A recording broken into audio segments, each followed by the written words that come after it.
नमस्कार दोस्तों, स्वागत है आप सभी का सौरभ रीड्स पे।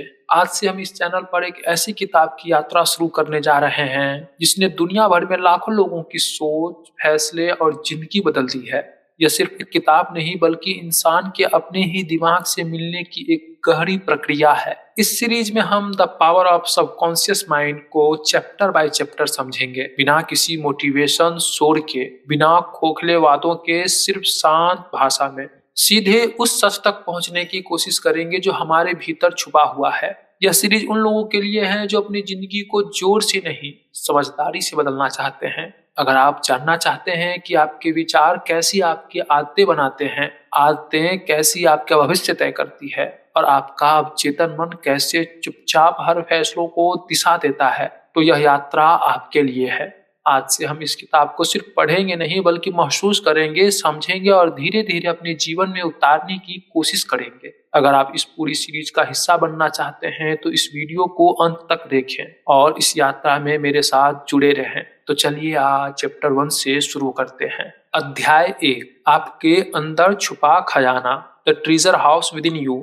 जरा एक पल के लिए अपनी आंखें बंद कीजिए और सोचिए, अगर मैं आपसे कहूं कि आपके पास एक ऐसा खजाना है जो आपकी हर इच्छा पूरी कर सकता है, जो आपकी हर तकलीफ मिटा सकता है, जो आपको वैसा इंसान बना सकता है जैसा आप बनना चाहते हैं, तो शायद आप यकीन ना करें, लेकिन सच यह है कि वो खजाना आपके पास है। वो कहीं बाहर नहीं, किसी पहाड़, किसी मंदिर या किसी किताब में नहीं छिपा।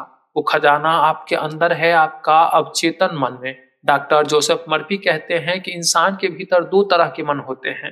एक जो सोचता है, सवाल करता है, तर्क देता है, उसे हम चेतन मन कहते हैं। और दूसरा जो बिना बोले सुनता है, बिना रुके काम करता है और जो कुछ हम सोचते हैं उस पर अमल करने लगता है, वही हमारा अवचेतन मन है। यह मन एक ऐसा नौकर की तरह है जो कभी ना नहीं कहता। जो कुछ आप उसे बार बार बताते हैं वो उसे सच मान लेता है और फिर पूरी दुनिया को उसी दिशा में मोड़ देता है ताकि आपकी बात हकीकत बन जाए। अगर आप हर दिन सोचते हैं कि मैं कमजोर हूं, मैं नहीं कर पाऊंगा, तो आपका अवचेतन मन उसी विश्वास को सच्चाई बना देता है। लेकिन अगर आप दिल में मान ले कि मैं सक्षम हूँ, मैं सफल हो सकता हूँ, मैं अपने सपने पूरे कर सकता हूँ, तो धीरे धीरे पूरी सृष्टि आपके साथ चलने लगती है। फर्क सिर्फ इतना है कि आप क्या सोचते हैं और उस सोच पर कितनी यकीन करते हैं। ये अवचेतन मन दिन रात काम करता है, यहाँ तक कि आप सो रहे होते हैं तब भी आपके शरीर को ठीक कर रहा होता है, आपकी सांसें चल रहा होता है और आपकी कल्पनाओं को भविष्य की हकीकत बना रहा होता है। यही कारण है कि जब किसी को किसी चीज पर गहरा विश्वास होता है तो वो चीज किसी न किसी रूप से उसके जीवन में आ ही जाती है।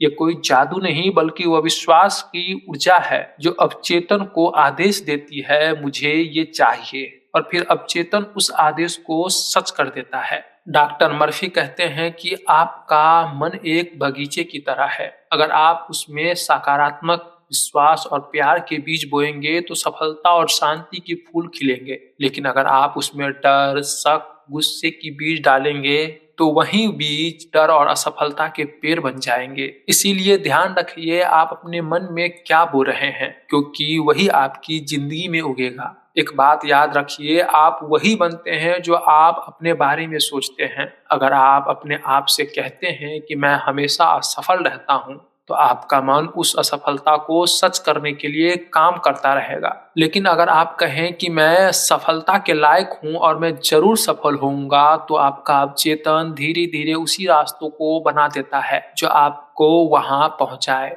आपका अवचेतन मन ना तो मजाक समझता है न व्यंग, वो हर बात को आदेश मानता है। इसीलिए खुद से वो बातें कहिए जो आप अपने जीवन में देखना चाहते हैं। जब आप खुद को रोज यह महसूस करवाते हैं कि मेरे अंदर एक शक्ति है जो मुझे आगे बढ़ा रही है, तो यह भावना आपके जीवन में वास्तविक रूप में ले लेती है। दोस्तों, यह अध्याय हमें सिखाता है कि इंसान की सबसे बड़ी ताकत उसकी सोच में है। जो व्यक्ति अपने विचारों को नियंत्रित कर लेता है वो अपनी नियति को भी नियंत्रित कर लेता है। आपके अंदर वह शक्ति है जो किसी भी दर्द को ठीक कर सकती है, किसी भी सपने को साकार कर सकती है और किसी भी डर को मिटा सकती है। बस आपको अपने अवचेतन से दोस्ती करनी है, उसे सही दिशा में ले जाना है और उसे यह समझाना है कि मुझे डर नहीं चाहिए, मुझे विश्वास चाहिए, मुझे हार नहीं जीत चाहिए, मुझे शक नहीं भरोसा चाहिए। हर बार जब आप कोई नई सोच अपनाते हैं तो आपका अवचेतन मन उसे सहेज लेता है और फिर उसी हिसाब से आपकी हकीकत बनाता है। इसीलिए अगर आप अपने जीवन को बदलना चाहते हैं तो अपने विचार बदलिए। अगर आप अपने भविष्य को बदलना चाहते हैं तो आज से अपने मन को नई बातें सिखाइए। आपके अंदर एक असीम शक्ति है जो सिर्फ आपके आदेशों का इंतजार कर रही है। वह शक्ति हर वक्त तैयार है,